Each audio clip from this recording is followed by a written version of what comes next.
भारत का mission moon 15 बरस का हो चुका है। चंद्रयान की पहली उड़ान से लेकर अब तक तीसरी उड़ान के सफर तक का पड़ाव पूरा होने जा रहा है और इससे काफी उम्मीद लगाई जा रही है। वैज्ञानिकों ने चंद्रयान 3 को कई खूबियों वाला बनाया है ताकि पिछली बार की चूक को दूर किया जाए और लक्ष्य को अचूक बनाया जाए।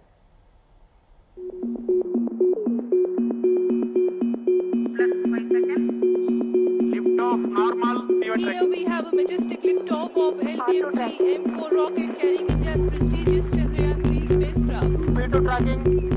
प्रज्वलन और सफलतापूर्ण उत्थापन LVM-3M 2008 से शुरू हुआ था मिशन चंद्रयान। तब हिंदुस्तान ने जो ख्वाब देखे थे वो आज यकीन में बदलता दिख रहा है। चांद पर तिरंगा लहराने वाला है। मिशन चंद्रयान के 15 साल के सफर में इसरो ने तीसरी कोशिश की है और इस तीसरी कोशिश में चंद्रयान 3 चांद के पास जा पहुंचा है। अब सिर्फ लैंडिंग की तैयारी है। भारत का पहला चंद्रयान 1 22 अक्टूबर 2008 को श्रीहरिकोटा से लॉन्च किया गया था, जो चंद्रमा से 100 किलोमीटर की ऊंचाई पर चारों ओर परिक्रमा लगाता रहा। इस उपग्रह ने चांद की करीब 3400 परिक्रमा की, लेकिन 29 अगस्त 2009 को चंद्रयान 1 का संचार टूट गया और मिशन खत्म हो गया। लेकिन चंद्रयान 1 की सबसे बड़ी कामयाबी रही कि इससे चांद के क्रस्ट के नीचे बर्फीला पानी के संकेत मिले। पहले सफर की खट्टी मीठी कामयाबी के साथ वैज्ञानिकों ने चंद्रयान 2 की आधारशिला रख दी। उसी के तहत 22 जुलाई 2019 को चंद्रयान 2 ने उड़ान भरी, लेकिन विक्रम लैंडर चांद की सतह पर सही सलामत नहीं उतर पाए। इस नाकामी ने भी भारतीय वैज्ञानिकों को राह दिखाई। उम्मीद नहीं टूटी। वही हौसला अब चंद्रयान 3 के रूप में सामने है।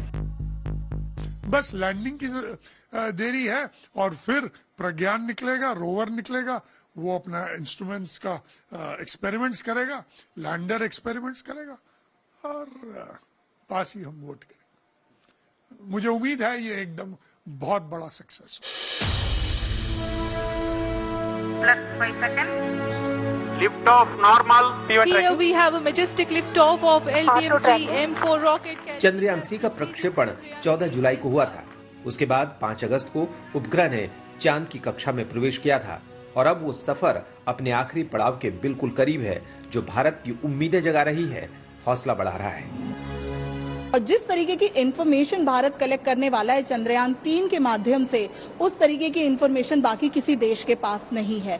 ना कि केवल खनिज, किस तरीके की गैसें, किस तरीके का सेस्मिक एक्टिविटी चंद्रमा की उन सतह पे होती है, किस तरीके के क्वेक्स आते हैं, आंधी चलती है, तूफान चलती है और उस पर अर्थ पे क्या प्रभाव पड़ता है, उन सभी बातों की पुष्टि करेगा।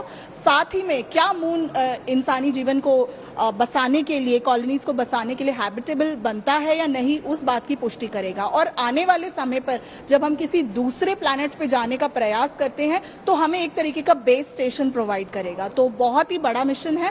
साथ ही हमारे फ्यूचर के स्पेस से जुड़े सभी चुनौतियों को, सभी आने वाली अपॉर्चुनिटी को एक बहुत बड़ा स्थान देगा।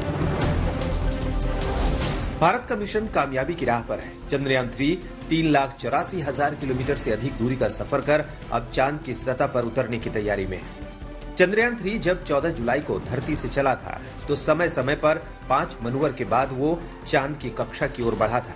चंद्रयान 3 9 अगस्त को चांद के 174 गुना 1437 किलोमीटर की कक्षा में पहुंचा था। 14 अगस्त को चंद्रयान 3 को 150 गुना 177 किलोमीटर की कक्षा में स्थापित किया गया और फिर 16 अगस्त को आखिरी बार चंद्रयान 3 को 153 गुना 163 किलोमीटर वाली कक्षा में स्थापित कर दिया गया है।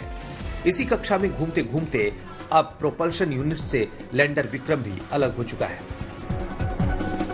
23 अगस्त की तारीख भारत के लिए काफी अहम है।